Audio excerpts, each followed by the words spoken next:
शरमणीयदर्शनम्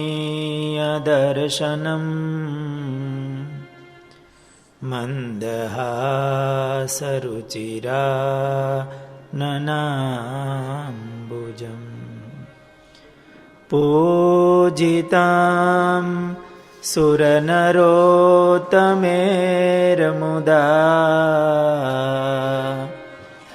धर्मनन्दनमहं विचिन्तये।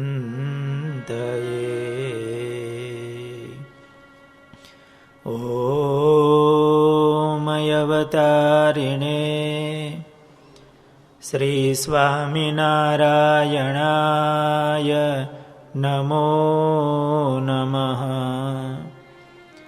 ॐ श्री हरिकृष्णाय नमो नमः। ॐ श्री पूर्णपुरुषोत्तमाय नमो नमः। बोलो स्वामिनारायण भगवाननी, हरे कृष्ण महाराजनी, घनश्याम महाराजनी।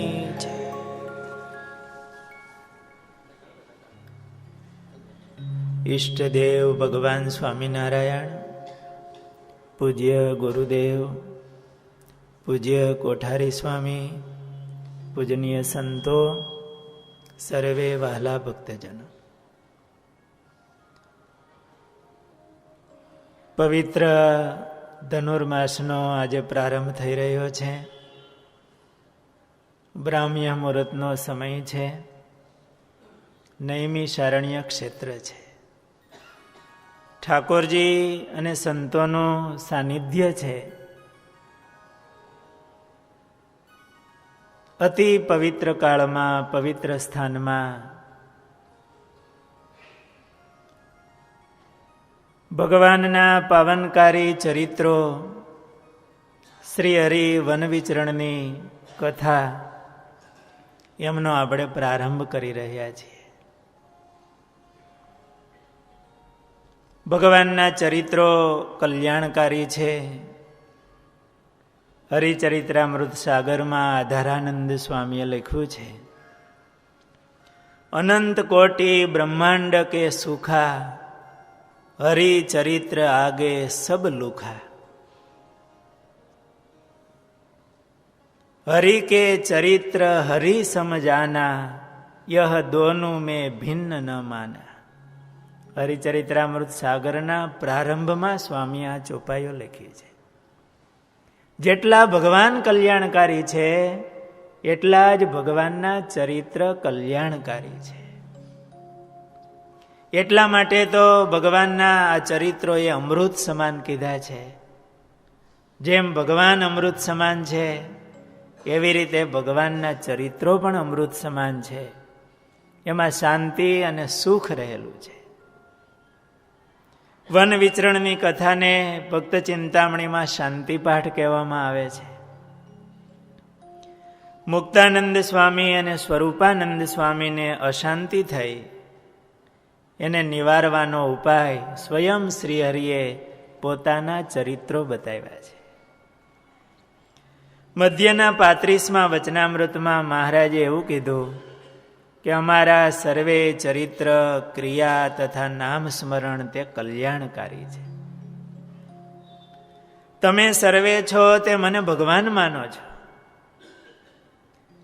તો અમે કીર્તન ગૌરાવ્યા હોય, વાર્તા કરી હોય, અમારી પૂજા થઈ હોય, એ આદિક જે અમારા ચરિત્ર લીલા તેને કહેવા ને સાંભળવા ને તેનું મનમાં ચિંતન કરવું, અને એનું ચિંતન અંતકાળે જો થઈ આવ્યું હોય તો એનો જીવ ભગવાનના ધામને જરૂર પામે. આપણે ભગવાનના લીલા ચરિત્ર ગાવા છે, સાંભળવા છે, અને પછી એનું ચિંતન કરવું છે. હરિચરિત્રામૃત સાગરમાં એવું લખ્યું કે આ પૃથ્વી ઉપર જેટલું સોનું છે એ બધું એકને મળે. મળે? જોઈ છે? આ પૃથ્વી ઉપર જેટલું સોનું, કેટલા બધી સંપત્તિ એકને મળે, એના કરતા પણ ઘડીવાર ભગવાનમાં મન રહે તે અધિક છે. બહુ સાચી વાત છે. ગમે તેટલું મળે તો એ ક્ષણમાં નાશ પામે, પણ ભગવાનમાં આપણું મન રહ્યું એટલે બસ એ અવિનાશી થઈ ગયું. જેમ ભગવાન અવિનાશી છે એમ ભગવાનની ભક્તિ છે એ પણ અવિનાશી છે, એ ક્યારેય નાશ પામતી નથી. આપણું મન, આપણું ચિત્ત એ અનેક જન્મની અંદર અનાદિકાળથી એ ચિંતન કરતું આવે છે. મનની અંદર ચાલુ જ હોય છે સંકલ્પ, પણ એમાં જેટલી વાર, જેટલી ઘડી, ક્ષણો ભગવાનમાં મન રહ્યું અને એમનું ચિંતન થયું તે સાર્થક છે અને એ કલ્યાણકારી છે. મોટામાં મોટી પ્રાપ્તિ છે. મહારાજે પ્રથમના વચનામૃતમાં પણ કીધું કે ભગવાનના સ્વરૂપમાં મનની વૃત્તિ રાખવી એના જેવું કોઈ કઠણ નથી અને એના જેવી કોઈ મોટી પ્રાપ્તિ પણ નથી. અને ભગવાનના ચરિત્રમાં ચરિત્ર સંભાળવા એ ભગવાનમાં મન રાખવું સરળ છે. મહારાજે વચનામૃતમાં કીધું કે ભગવાનના ભક્તોએ ભગવાનના લીલા ચરિત્રોનું જાળું ગૂંથી રાખવું અને એ જાળામાં મનને ગૂંચવી મેળવું. આપણે આ 1 મહિનો ભગવાનના ચરિત્રોનું જાળું ગૂંથવું છે. અને એમાં પણ વનના ચરિત્રો બહુ મધુર ચરિત્રો છે. ભગવાનના ચરિત્રો ગાવા, સાંભળવા, એમનું ચિંતન કરવું, એમનું નામ સ્મરણ કરવું એ કલ્યાણનો રાજમાર્ગ છે. સરળ. યમ, નિયમ, આસન, પ્રાણાયામ, ધ્યાન, ધારણા અને સમાધિ એ યોગનો માર્ગ કઠણ છે, પણ ભગવાનના નામ સ્મરણ અને ભગવાનના ચરિત્રના માધ્યમથી ભગવાનમાં મન રાખવું, ભગવાનમાં હેત કરવું એ કલ્યાણનો સરળ માર્ગ છે અને રાજમાર્ગ છે. મહારાજે મધ્યના 35મા વચનામૃતમાં કીધું, ઝારની ખાણનું વચનામૃત છે. વહેલી સવારે મહારાજ બેઠા છે 3 વાગે, અને સાધુ સંતો હરિભક્તો બધાને ભેળા કર્યા. આપણે 7 વાગે ભેળા થયા છે, 7:15. એ દાદાના દરબારમાં ઝારની ખાણ ઉપર બેસીને મહારાજે રાત્રે વાતો કરી છે. એક જ વચનામૃતની અંદર ફરી ફરીને મહારાજ 3-4 વખત વાત કરી કે આ 4 વાતમાં કલ્યાણ થવું કંઈ કઠણ નથી. એક ભગવાનના ચરિત્ર ગાવવા, સાંભળવા, બીજું ભગવાનનું નામ સ્મરણ, ત્રીજું ભગવાનની ઉપાસના, ચોથું પોતપોતાના ધર્મમાં રહેવું. છેલ્લે મહારાજે એવું કીધું કે તમે આમાં જ કલ્યાણ માન્યું હોય તો ઊભા થાવ અને સમ ખાઓ, અમારા ચરણનો સ્પર્શ કરો. બહેનો દૂર બેઠા હતા અને ત્યાં ઊભા કરીને સમ ખવડાવ્યા કે આમાં કલ્યાણ થવું કંઈ કઠણ નથી. આટલો સુંદર સરળ માર્ગ આગ્રહ કરીને મહારાજે આપણને બતાવ્યો છે અને આપણા કલ્યાણ માટે જ મહારાજે ચરિત્રો કર્યા છે. અનંત કોટી બ્રહ્માંડનો ધણી, જે પ્રકૃતિ થકી પર છે એવા પુરુષોત્તમ નારાયણ આપણા કલ્યાણને માટે એ પૃથ્વી ઉપર પધારે છે. આપણા હિન્દુ ધર્મની અંદર એ સ્વયં પરમાત્મા નારાયણ માયાના ગર્ભમાં રહેલા પોતાના દીકરાઓ, જીવાત્માઓ, એમનું કલ્યાણ કરવા માટે પધારતા હોય છે કૃપા કરીને. એ પુરુષોત્તમ નારાયણ આ બ્રહ્માંડમાં 230 વર્ષ પહેલા અનંત બ્રહ્માંડોનો ધણી આ એક નાના એવા બ્રહ્માંડમાં પધાર્યા. એ બ્રહ્માંડમાં નાની એવી પૃથ્વી, અને એ પૃથ્વીના ગોળા ઉપર ખોબા જેવડા છપૈયા ગામમાં એમનું પ્રાગટ્ય થયું. 3 વર્ષ સુધી છપૈયા વાસીઓને સુખ આપ્યા. ત્યાંથી અયોધ્યા પધાર્યા. ચાલો આપણે અયોધ્યા જઈએ અને એ ભગવાનના ચરિત્રો એમનું શ્રવણ કરીએ. ભગવાનના ચરિત્ર કેવા છે? એમનું હાલવું, એમનું ચાલવું, એમનું હાથનું લટકું, એમનું બોલવું, એમની એક એક ક્રિયા, એમનું હસવું. યસ્યા અખિલમ મંગલમ, એનું સર્વ મંગલ રૂપ છે. એમના એક એક ચરિત્રોનું શ્રવણ કરતા હોઈએ ત્યારે ભગવાનની એક એક ચેષ્ટાઓ, એમની વાણી, એનું આપણે શ્રવણ કરતા જઈએ, દર્શન કરતા જઈએ અને એ ચરિત્રોનું પાન કરીએ. અયોધ્યાની અંદર બરહટ્ટાપુરમાં ધર્મદેવના ઘર છે. 2 ઓરડાનું મકાન છે. નાનું મકાન છે પણ સુઘડ છે. નાનું ઘર છે પણ સ્વયં ધર્મ અને ભક્તિ, ધર્મ સ્વરૂપ અને ભક્તિ સ્વરૂપ છે. નાના એવા ઘરની અંદર ભગવાનની ઉપાસના થઈ રહી છે. ધર્મનું પાલન થઈ રહ્યું છે. સુઘડ અને ભક્તિમય ઘર છે. ઘનશ્યામ મહારાજ અયોધ્યાવાસીઓને, માતા પિતાને સુખ આપે છે. વનમાં જવાનું મન છે. અનેક જીવોના કલ્યાણ કરવા માટે ભગવાન પધાર્યા છે. જનોય આપી ત્યારથી વનમાં જવાનો સંકલ્પ હતો, પણ માતા પિતાને સુખ આપવા માટે અને જગતના જીવોને ઉપદેશ આપવા માટે કે મા બાપની સેવા કરવી જોઈએ એટલે મહારાજ રોકાયા છે. 8 વર્ષની ઉંમરથી જનોય અપાય નહીં ત્યારથી વર્ણીનો વેશ રાખ્યો છે. સત્શાસ્ત્રનો અભ્યાસ કરે છે. સત્શાસ્ત્રના સાર રૂપ એક ગુટકો બનાવ્યો, ધર્મદેવને બતાવ્યો છે. પિતા ધર્મદેવ પણ ખૂબ રાજી થયા છે. માતા પિતાને દિવ્ય ગતિ આપી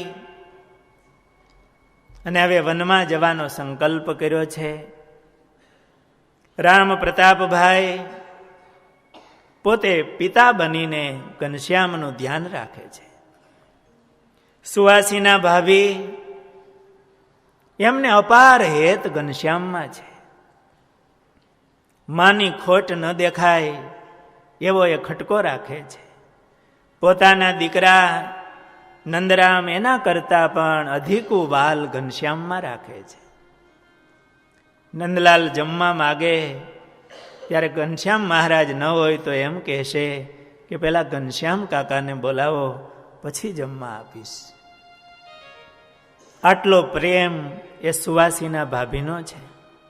ઈચ્છારામભાઈ, એમને ઘનશ્યામમાં અપાર હેત છે.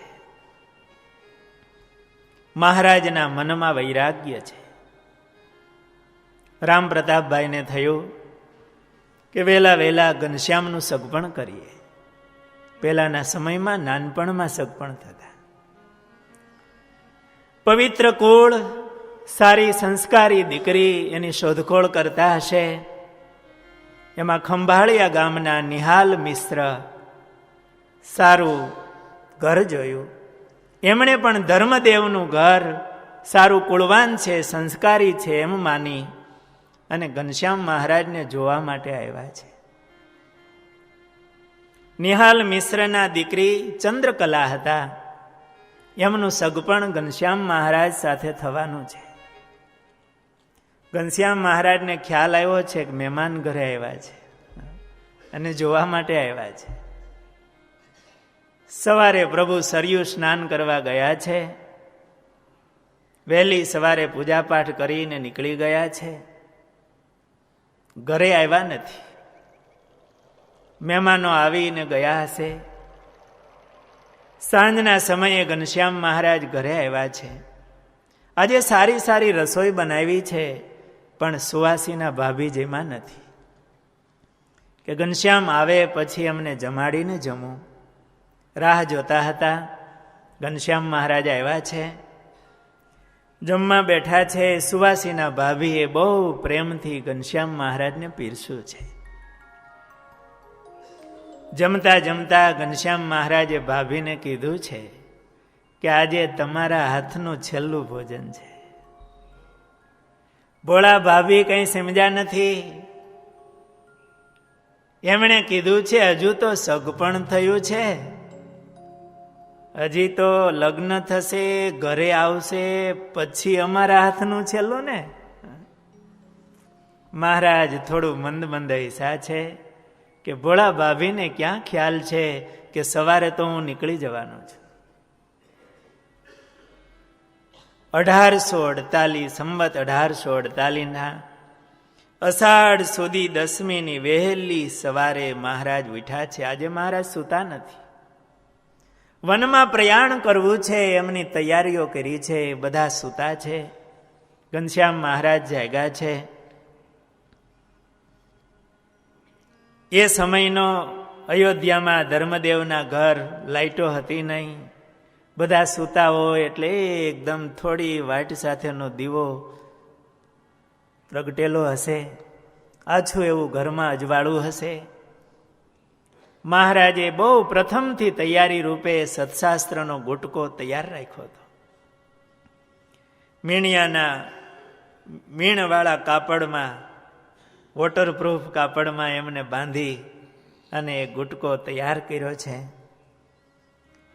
શાલિગ્રામ ભગવાનને ગળે બાંધ્યા છે. મૃગચર્મા, તુંબડું, જપમાળા એ સાથે લીધા છે. વહેલી સવારે ઘરની અંદર નાના એવા ઘરમાં નાનું એવું દેવસ્થાન હશે. ગણપતિ દાદા બિરાજમાન છે. ત્યાં મહારાજ આવ્યા છે. પ્રાર્થના કરી છે વિઘ્ન વિનાયક દેવને. ઘર છોડવું એમાં સગા સંબંધીનો સ્નેહ એ વિઘ્નરૂપ હોય છે. પ્રાર્થના કરી છે વિઘ્ન વિનાયક દેવ, મારા વન પ્રયાણના માર્ગમાં તપ કરવા જવું છે, એમાં કોઈ વિઘ્ન ના આવે. વિઘ્ન વિનાયક દેવને પ્રાર્થના કરી મહારાજ ચાલતા થયા છે.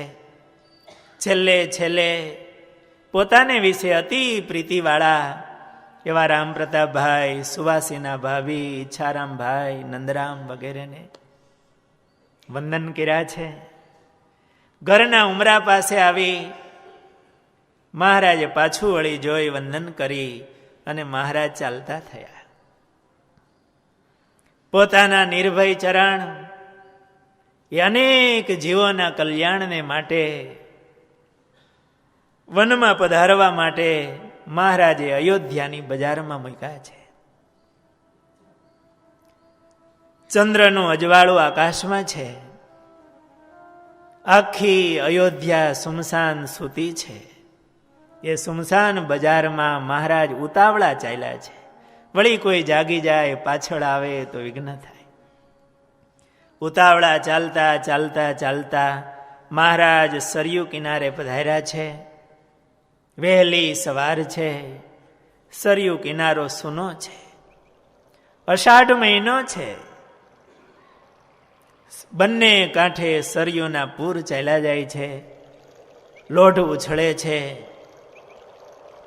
મહારાજ એમને કિનારે આવીને સામે કિનારે જવું છે ને, રાહ જોવે છે કોઈ વાહન આવે અને સામે કિનારે જવું. એમાં એક નિશાચર કૌશિક નામનો રાક્ષસ ત્યાં આવ્યો છે. એમણે ઘનશ્યામને એકલા જોયા છે. મનમાં થયું ઘણો બહુ સારો મોકો છે. એકદમ પાછળથી આવી, અને અસુર હોય ને એ પાછળથી જ દગો કરે, સામે ચાલવાની એની છાતી ન હોય. એકદમ પાછળથી આવી નાના એવા ઘનશ્યામ મહારાજને પકડી અને સરયુમાં ફેંકા છે. વરુણ દેવે આવી અને ઘનશ્યામ મહારાજને ઝીલી લીધા છે. સરયુએ પોતાની ગોદમાં પ્રભુને તેડી લીધા છે. પ્રભુ તણાવા લાગ્યા. વરુણદેવની સાથે વરુણદેવના પાર્ષદો હતા. વરુણના કહેવાથી પેલા કૌશિક નામના રાક્ષસને વરુણના પાર્ષદોએ ખૂબ માર્યો છે. લોઢાના મુસળથી પ્રહાર કર્યો, એના હાડકા ભાંગી નાખ્યા. એકદમ મૂર્છા પામ્યો છે. વરુણના કહેવાથી એને છોડી દીધો. મૂર્છા ઉતરી. એના જેવા બીજા અસુરો હતા, એમને વાત કરી છે કે મેં ઘનશ્યામને સરયુમાં ફેંકા અને એ ડૂબી ગયા. અસુરોએ કીધું એ ડૂબે નહીં, ઘણાને ડૂબાડશે, આપણા જવાને. એકદમ એમને પ્રહાર થયો તો એ કહેવા માંડ્યો, કોઈ રાજા અને રાજાના માણસોએ આવીને મને બહુ માર્યો છે. એના શરીરમાં અતિ પીડા થઈ છે અને એનું પ્રાણ પંખેરું ઉડી ગયું. આ બાજુ ઘનશ્યામ મહારાજ સરયુમાં તણાવા લાગ્યા છે. નિષ્કુળાનંદ સ્વામી લખ્યું છે, 3 પોર રહ્યા જળમાઈ, 12 ગાઉની સૈરા તણાએ. 3 પહોર સુધી મહારાજ સરયુમાં તણાયા છે. 1 પ્રહર એટલે 3 કલાક. આપણે ઘણી વખત કહીએ છીએ ને 8 પોર આનંદમાં રહેવું. 8 પોર એટલે 8 તેરી 24 કલાક. 3 પ્રહર એટલે 9 કલાક સુધી મહારાજ સરયુ નદીમાં તણાયા છે. 9 કલાક સુધી. વહેલી સવારથી 12 ગાઉ મહારાજ બારા નીકળ્યા છે. 35-36 કિલોમીટર મહારાજ સરયુની બારા નીકળ્યા છે. મહારાજ સરયુમાં તણાયા છે ને, એમાં નિષ્કુળાનંદ સ્વામીએ ખાસ નોંધ્યું છે, પૂજાને પુસ્તક પાછળે રહ્યું રે, બીજું સરવે તણાએ ગયું રે. એક પૂજા અને પુસ્તક પાછળ રહ્યું, બીજું તણાઈ ગયું. મહારાજ આ ચરિત્ર દ્વારા આપણને શીખવાડે છે કે તમારા જીવનમાં ગમે તેવા સુખ દુઃખના પૂર આવે, પણ આ 2 વસ્તુને તણાવા નહીં દેતા. એક પૂજા અને બીજું પુસ્તક. સુખના પૂર આવે કે દુઃખના પૂર આવે, આપણા જીવનમાં 2 વસ્તુ જાળવી રાખવી. મહારાજ ઘરેથી નીકળ્યા છે, સત્શાસ્ત્રનો ગુટકો ભેળો લીધો છે. મહારાજને એનું વ્યસન હતું, એટલે સતાનંદ સ્વામીએ સત્સંગ જીવનમાં લખ્યું, સત્શાસ્ત્ર વ્યસનાય નમઃ. જનમંગલમાં મહારાજનું નામ આવે છે કે સત્શાસ્ત્રના વ્યસની. કોઈ વ્યસની માણસ હોય ને, એનું વ્યસન ભેળું લઈ જાય. બહાર જાય ને ત્યાં મળે એમ ન હોય તો ખટકો રાખે. અમેરિકા જાય ને ત્યાં ગુટકાની બેગું ભરી જાય. કદાચ પેલા નહીં મળતા હોય કે મોંઘા મળતા હશે. એનું વ્યસન ભેળું હોય. એમ મહારાજનું વ્યસન હતું સત્શાસ્ત્રનું વાંચન, એટલે ભેળો રાખ્યો ગુટકો. નહીતર તો મહારાજ કહે, અમારો સ્વભાવ એવો હતો કે બાર નામે રૂમાલ ગમે નહીં. બહુ ઓછામાં ઓછી વસ્તુ મહારાજે સાથે રાખી છે, એમાં સત્શાસ્ત્રનો ગુટકો રાખ્યો છે. મહારાજને બહુ પ્રિય હતો, અતિ પ્રિયામ, એવું સ્વામીએ લખ્યું, સતાનંદ સ્વામી. પોતાને અતિ પ્રિય હતો. આપણને એવું થાય મહારાજ 9 કલાક સુધી પાણીમાં તણાણા, બધી વસ્તુ તણાઈ ગઈ. મૃગચર્મ તણાણું, તુંબડું તણાણું, માળા પણ તણાઈ ગઈ હશે, પણ મહારાજે પૂજા અને પુસ્તક જવા ન દીધું. ચાલો તણાવા તો ન દીધું, પલળી ન જાય, ન પલળવા દીધું. ચોમાસાના સમયની અંદર તમારે ઘરેથી બહાર નીકળવાનું હોય અને એકદમ વરસાદ આમ જળુંબી રહ્યો હોય અને 1 લાખ રૂપિયા ખિસ્સામાં નાખીને જવાનું હોય તો કોઈના પલળી ગયા? ખબર છે વરસાદ છે, બહુ વાલા પૈસા છે ને, એટલે પ્લાસ્ટિકની કોથળીમાં આમ ડબલ વડા ફિટ કરીને ખિસ્સામાં મૂક્યો, બધું પલળી જાય પણ રૂપિયા ન પલળે. પ્રિય છે ને, એમ મહારાજને આ સત્શાસ્ત્ર અતિ પ્રિય હતું. અને એટલા માટે ઘરેથી નીકળ્યા છે ને ત્યારે વોટરપ્રૂફ કપડામાં મહારાજે એવી રીતે બાંધ્યું છે. ખબર હતી 7-7 વર્ષ વનમાં ફરવું છે, વરસાદ પડશે, પણ પુસ્તક વિના ચાલે એવું નથી. એટલે બરોબર તૈયાર. સુરક્ષિતામ, સ્વામીએ એવું લખ્યું, અતિ સુરક્ષિતામ, સારી રીતે રક્ષણ કરેલું હતું.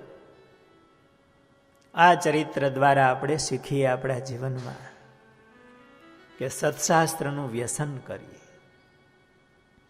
જ્યાં જઈએ ત્યાં સત્શાસ્ત્ર આપણી સાથે હોય. ગુરુદેવ શાસ્ત્રીજી મહારાજ એવા મહાન સંત હતા જેમને શાસ્ત્રો કંઠસ્થ હતા. ગીતાજીના 18 અધ્યાય કંઠસ્થ હતા. વચનામૃત તો એમનું જીવન હતું.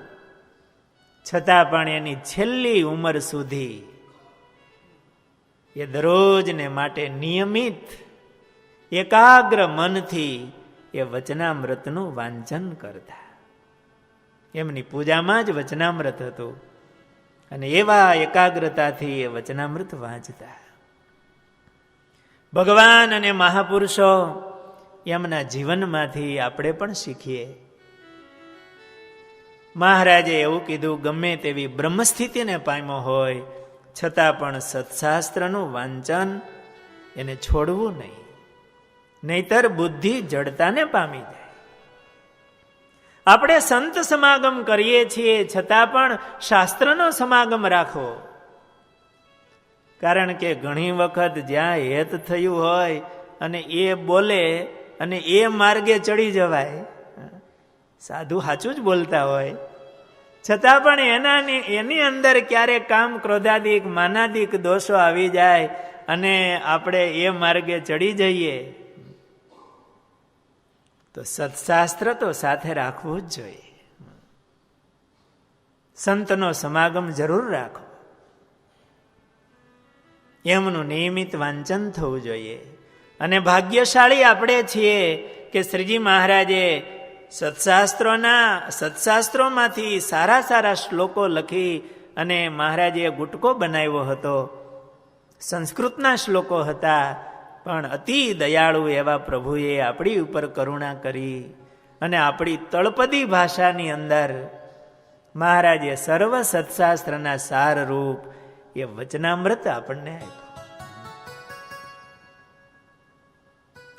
ગોપાળાનંદ સ્વામીએ કીધું પોતાના ગળાના સમખાઈને કે અધ્યાત્મ માર્ગનો કોઈ પ્રશ્ન અને એનો જવાબ આ વચનામૃતથી બહાર નથી. એ ગુટકો મહારાજે આપણને આપ્યો છે. આપણે પણ શ્રીજી મહારાજ જેમ આ ગુટકો સાથે રાખતા, આ મૂર્તિનું ધ્યાન કરીએ. એ વર્ણીના ખંભે જોડી હોય ને એ જોડીની અંદર સત્શાસ્ત્રનો ગુટકો હોય. આપણે પણ આ ગુટકો સાથે રાખી અને સત્શાસ્ત્રનો અભ્યાસ કરીએ. સરયુમાં તણાયેલા નીલકંઠ વર્ણિનું સ્મરણ કરીને વંદન કરીએ. સત્શાસ્ત્ર વ્યસનાય નમઃ. બીજું, શાલિગ્રામ ભગવાન ગળે બાંધ્યા, મહારાજે જવા ન દીધા. આપણા જીવનમાં એવી ટેક રાખીએ કે જ્યાં સુધી આપણું શરીર ચાલતું હોય ત્યાં સુધી ભગવાનની પૂજા કર્યા વિના અન્ન જળ ગળા નીચે ન ઉતરે. ભગવાનની પૂજા એ આપણું જીવન હોય. જ્યાં જઈએ ત્યાં આપણી પૂજા આપણી સાથે હોય. કાચી પૂજા નહીં, પાકી પૂજા રાખવી. ઘણા ભક્તો કહેતા હોય ને, સ્વામી ઘરે હોય ત્યારે પૂજા કરીએ, એટલે અમારી પૂજા કાચી છે સ્વામી, પાકી નહીં. હું કાચો છું એમ ન કહેવો, કે અમારી પૂજા કાચી છે. અને ભગવાન ભેળા આપણે રાખીએ ને તો ભગવાન આપણું ધ્યાન રાખે. આગળ આગળ ભગવાન માર્ગ કરતા જાય. પૂજાને પુસ્તક પાછળે રહ્યું રે, બીજું સર્વે તણાએ ગયું રે. 9 કલાકે 36 કિલોમીટર મહારાજ સરયુને સામે કિનારે નીકળ્યા છે. 11 વર્ષની કુમળી વય છે. મહારાજ એકદમ થાકી ગયા હશે. સરયુ કિનારે નીકળી મહારાજે થોડી વાર તો સરયુ કિનારે બેસી ગયા હશે. થોડી વારે પોતાના મસ્તક ઉપર પિંગલ વર્ણી જટા કેશ મહારાજે સરખા કર્યા હશે. મહારાજ ત્યાં બિરાજમાન થયેલા છે. એ સમયે વરુણદેવ એમના પાર્ષદોની સાથે આવ્યા છે. વર્ણિરાજને વંદન કર્યા છે, પૂજન કર્યું છે, મહારાજને પુષ્પની માળા પહેરાવી છે, મહારાજને પ્રાર્થના કરી છે. મહારાજે એ વખતે કીધું છે કે આજે અમને સુખ સુખ અને સુખ થયું. અમારા ઘણા દિવસથી જે ઈચ્છા હતી તે આજે પૂર્ણ થઈ છે. હવે અમે નિર્ભય થયા. સુંદર મહારાજની વાણી છે. દેહના સંબંધીઓનું બંધન ઘણું મોટું છે. જીવનભર તે બંધન છૂટતું નથી. આ મનુષ્યનો દેહ મળ્યો છે તે અમૂલ્ય છે. સંબંધીઓના બંધનથી તે વૃથા નિષ્ફળ થઈ જાય છે. અત્યારે હરિ ભજવાનો સમય આવ્યો છે અને આજે અમે બધા બંધનથી મુક્ત થયા છીએ. આજે નિર્ભય થયા છીએ. અમને સુખ સુખ અને સુખ થયું છે. ત્યાગમાં મહારાજને અતિ આનંદ થયો છે. મહારાજે સુંદર વાતો કરી છે આ વરુણદેવને અને એમના પાર્ષદોને.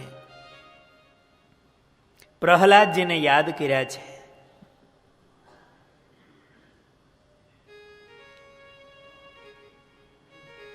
કાળ ન જીતાય ત્યાં સુધી રાજા થાય તો પણ તેનું વ્યક્તિત્વ તો એક કીટના જેવું છે. જેમ આપણે ચાલ્યા જતા હોય ને પગ નીચે એક જીવડો કચરાઈ જાય અને નાશ પામે, એમ ગમે તેટલું મોટું વ્યક્તિત્વ હોય, ગમે તેટલો પૈસો હોય, સત્તા હોય, પણ કાળનો પગ પડે ને એટલે એક નાના કીટની માફક માણસ ચોળાઈ જતો હોય છે, એનો નાશ થાય છે. હમણાં કોઈક એક દેશના પ્રમુખ, એમને કાળની નાની એવી તાપલી લાગી, પેરેલિસિસ થઈ ગયું, મોઢું ત્રાહું થઈ ગયું. આખા દેશનો રાષ્ટ્ર પ્રમુખ, ખબર ના પડે એમ, એની જરાક તાપલી લાગે ને મોઢું ત્રાહું કરી નાખે. બોલે તો એ મોઢામાંથી લાડુ મંડે પડવા, જેના હુકમથી આખું સૈન્ય ફળકતું હોય. એ કાળનો પગ પડે તો માણસ ચોળાઈ જાય, ગમે તેવો મોટો હોય તો પણ. કાળ પલક વારમાં જ બધું વિનાશ કરી નાખે છે અને કાળ અને કર્મ ભગવાનને વશ રહ્યા છે. આવી મહારાજે વાતો કરી. વરુણદેવે હાથ જોડ્યા છે, પ્રભુ આપ જ સ્વયં ભગવાન છો, કાળ અને કર્મના માલિક છો મહારાજ. અનેક જીવોનો ઉદ્ધાર કરવાનો સંકલ્પ કર્યો છે, તેથી અત્યારે આપે આ વર્ણિનો વેશ લીધો છે. આ ભૂમિના ભાગ્ય છે, આ વૃક્ષો, વન અને ગામડાઓના પણ ધન્ય ભાગ્ય છે કે આપનો જોગ મળશે અમને. આજે આપની સેવા મળી પ્રભુ, અમે કૃતાર્થ થયા. આ સેવકને યાદ કરતા રહેજો. મહારાજ ત્યાંથી આગળ ચાલતા થયા છે સરયુ કિનારે. વહેલી સવારે મહારાજ તણાયા છે ને 9 કલાક તણાણા છે. કેટલા વાગ્યા હશે? બપોરના 2 વાગ્યાનો સમય થયો છે. 1-2 કલાક મહારાજ સરયુ કિનારે બેઠા હશે. થોડોક થાક હળવો કર્યો છે અને મહારાજ સરયુ કિનારે ચાલતા થયા છે. આગળ ચાલતા ચાલતા મહારાજ સરયુ કિનારે જ એક ગામ આવ્યું છે. સરયુ કિનારે એક મોટું વડલાનું વૃક્ષ છે. એ વૃક્ષ નીચે મહારાજે પ્રથમ રાત્રિ પસાર કરવાનો સંકલ્પ કર્યો છે. મહારાજ એ વૃક્ષ નીચે બેઠા છે ધ્યાનસ્થ. સાંજનો સંધ્યાકાળનો સમય છે. આજે હનુમાનજીને થયું છે કે ઘનશ્યામ પ્રભુ કેમ ન આવ્યા. મહારાજને દરરોજ હનુમાન ગઢીએ જવાનો નિયમ હતો. આંખો મીચીને જોયું છે, વનમાં બેઠા છે.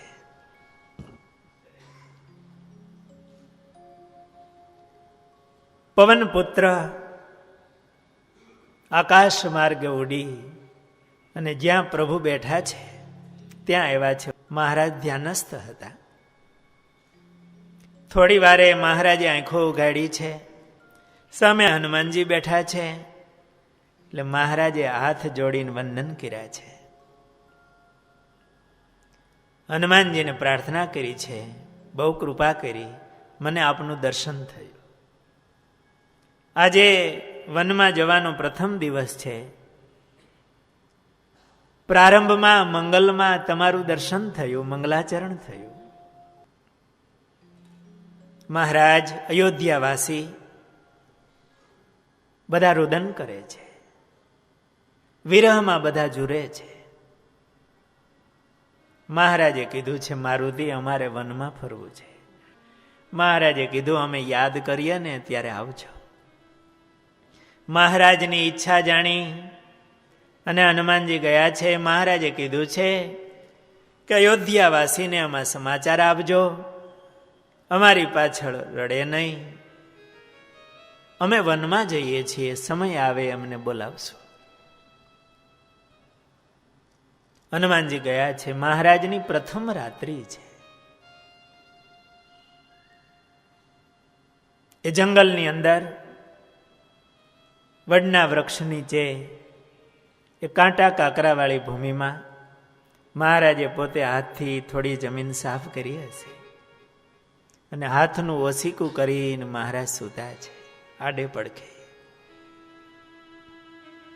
એક કમલ પર શિર ધરે, ઉભય કમલ ચકુચાય, એક કમલ શીસ સે દુરે, યોગ નિંદ પે જાય. એક કમલ પર શિર ધરે, હસ્ત કમળ ઉપર હાથનું વસીકું છે. મહારાજ આડે પડખે થયા છે, મસ્તક હાથ ઉપર રાખ્યો છે. ઉભય કમલ ચકુચાય, બંને નેત્રો કમળ વિંચાયા છે. એક કમલ શીશ છે દૂરે, એક મસ્તકથી દૂર આમ આડે પડખે હાથ છે મહારાજનો, અને મહારાજ યોગ નિંદ્રા કરી રહ્યા છે.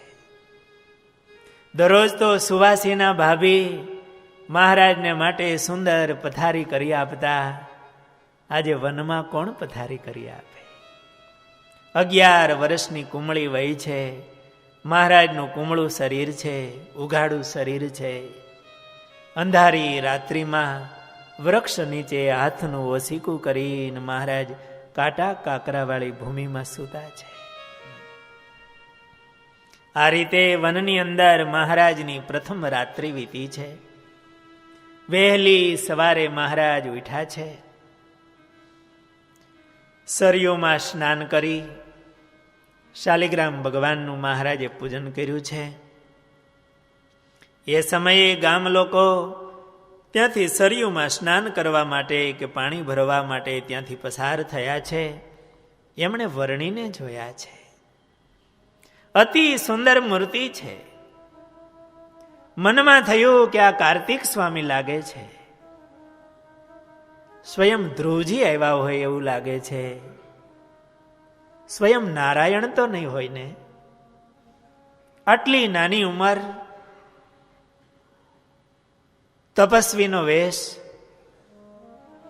મંદ મંદ હાસ્ય વેરતું મહારાજનું મુખ, અને અતિ હેતથી એકાગ્રતાથી શાલિગ્રામ ભગવાનની પૂજામાં મહારાજ બેઠા છે.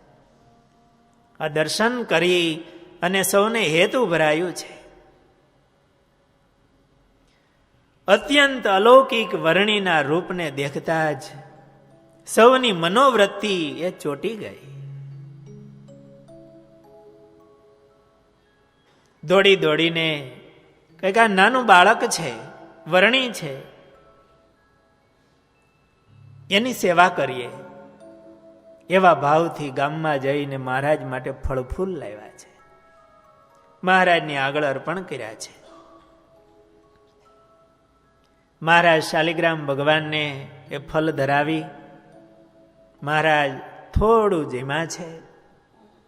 આજે એકાદશીનો દિવસ છે, દસમને દિવસે મહારાજ નીકળ્યા છે. એકાદશીનો દિવસ છે, નિમી એકાદશીનો. મહારાજ થોડા ફલ જમી અને ગામ લોકોને એ ફળ આપ્યા છે. ગામ લોકોએ કીધું છે વરણી રાખો, તમારે કામ લાગશે. મહારાજે કીધું ભગવાનને આધારે ભેખ લીધો છે અને ભગવાન સમય સમય પોષણ કરશે. મહારાજની અલૌકિક મધુર વાણી સાંભળી ગામ લોકોને આનંદ થયો છે. વરણીરાજ, તમારી નાની ઉંમર છે, ડર નથી લાગતો? મહારાજે મનોમન કીધું છે, મનમાં મનમાં, મેરી શક્તિ અનંત અપારા, અક્ષર જાકે લહત ન પારા. આધારાનંદ સ્વામીએ લખ્યું કે મારી શક્તિનો તો અક્ષર પણ પાર ન પામી શકે. કાળ કર્મ માયા મારી શક્તિ છે, એ પરમાત્માને કોનો ડર હોય?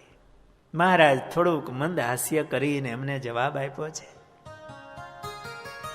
મહારાજની વાણી સમજાણી નહીં, પણ મૂર્તિ અંતરમાં ઉતરી ગઈ.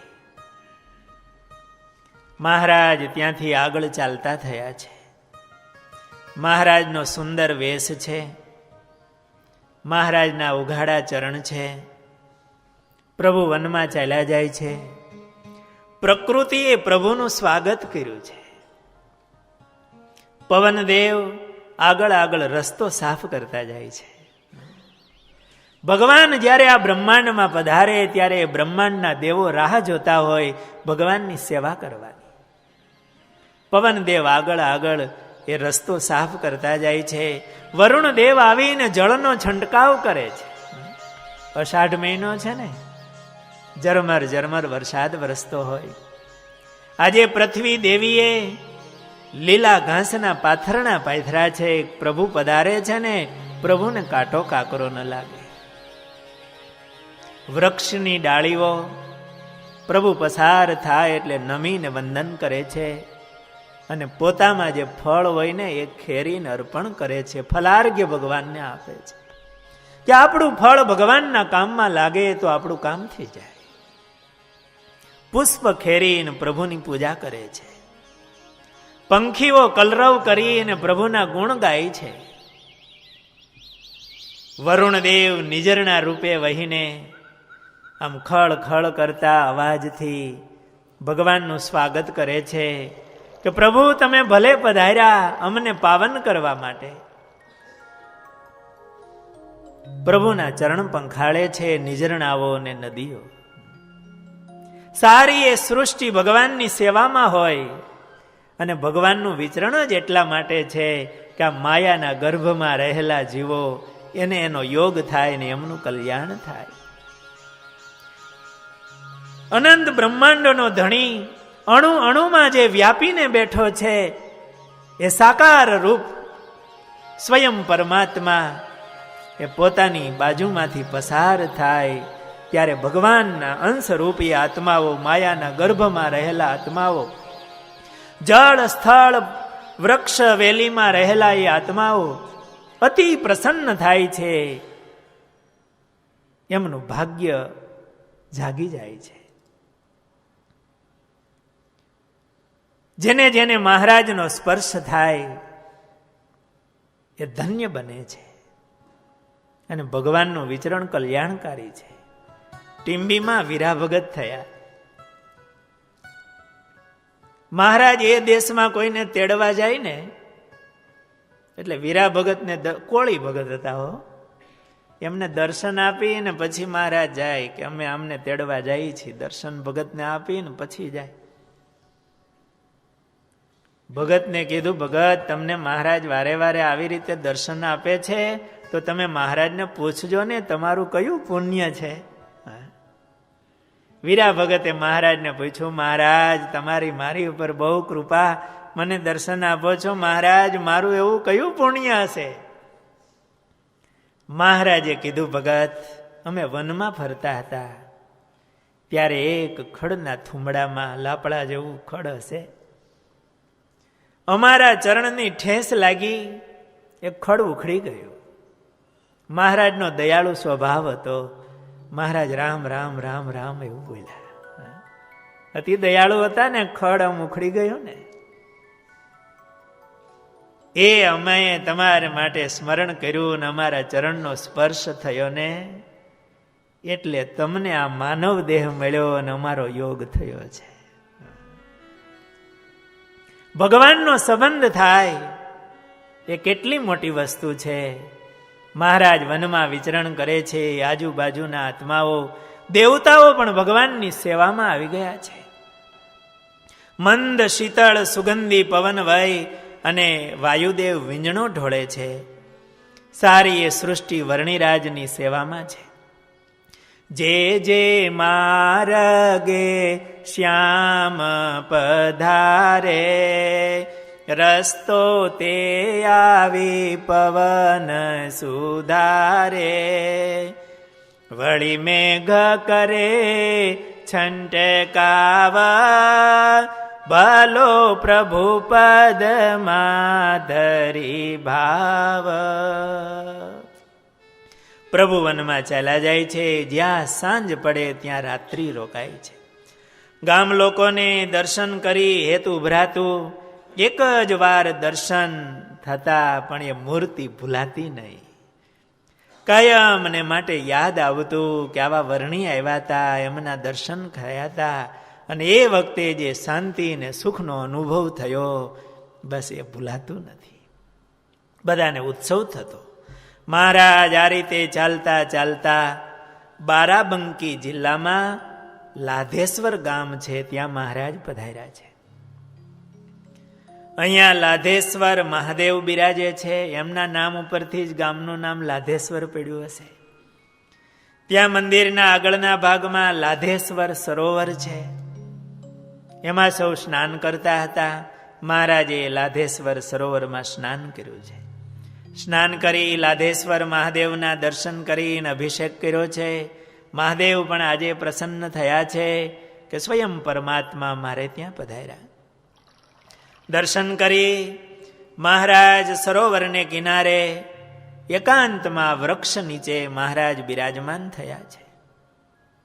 મહારાજ જ્યારથી પધાર્યા ને, સરોવરમાં લોકો સ્નાન કરતા હતા, એમણે દર્શન કર્યા. મહારાજ મહાદેવનો દર્શન કરવા ગયા, ત્યાં પૂજારી હતા, એમણે દર્શન કર્યા, અને અતિ હેત ઉભરાણું, આ કોઈ ઈશ્વર મૂર્તિ છે. એના મનની વૃત્તિઓ ખેંચાણી, અંતરમાંથી હેત થયું.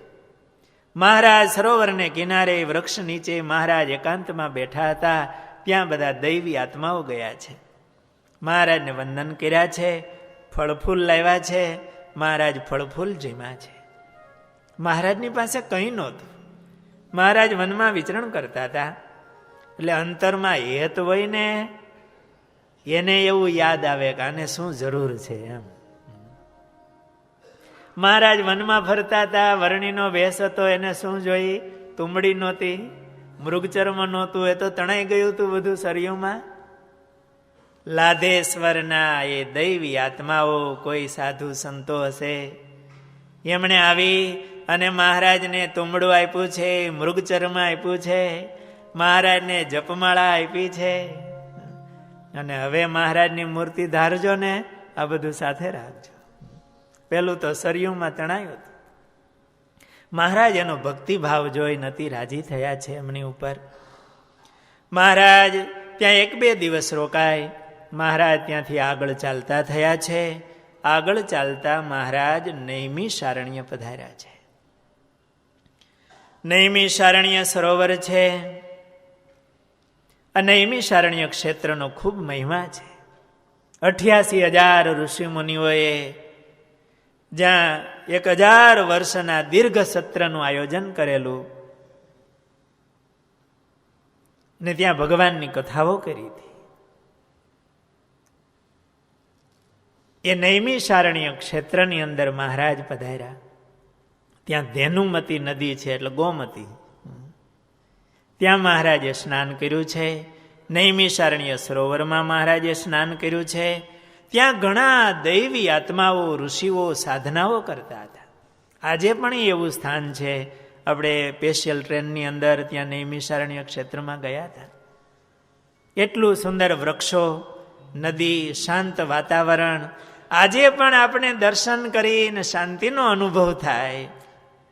તો આજથી એટલા વર્ષો પહેલા તો કેટલું ત્યાં પવિત્ર વાતાવરણ હશે. ત્યાં સાધકો સાધનાઓ કરતા હતા. મહારાજ ત્યાં નૈમિષારણ્ય સરોવરથી થોડે દૂર એકાંતમાં વૃક્ષ નીચે મૃગચર્મ પાથરી અને મહારાજ ધ્યાનસ્થ બેઠા છે. મહારાજને અતિ આનંદ થયો છે. ત્યાંના ઋષિઓ હતા, સાધકો હતા. એ દોડી દોડીને મહારાજ પાસે આવ્યા છે. એ ધ્યાનમાં હતા ને એના મનની વૃત્તિ બહાર નીકળી ગઈ છે. જે સાધનાઓ કરતા હતા અંતરમાં ભગવાનને જોવાની, એ સ્વયં પરમાત્મા આજે માનવ રૂપ ધારણ કરીને પધાર્યા છે. એની મનની વૃત્તિને આધારે ચાલ્યા છે. તો વર્ણિના દર્શન થયા, વંદન કર્યા છે. મહારાજને કીધું છે, વર્ણિરાજ બહુ નાની ઉંમરમાં ભારે તપ કર્યા છે. મહારાજે પણ એ દૈવી ઋષિઓને જોઈ હાથ જોડ્યા છે, નમો નારાયણ કીધા છે કે અમને આપના દર્શન થયા. આપ જેવા ઋષિઓ, સાધકો, એના દર્શન કરવા માટે અમે મનમાં ફરીએ છીએ, તીર્થોમાં ફરીએ છીએ. અરસપરસ ભેટ્યા છે, વંદન થયા છે. ઋષિઓએ કીધું છે, અમને તપનું ફળ મળ્યું, આપનું દર્શન થયું. મહારાજ એ પવિત્ર સ્થાનની અંદર 4 દિવસ મહારાજ રોકાયા છે. બધા જે ઋષિઓ, એમની સાધનાઓનું ફળ મહારાજે આપ્યું છે.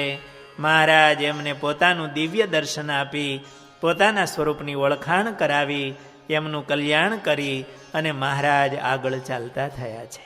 બોલો સ્વામિનારાયણ ભગવાન.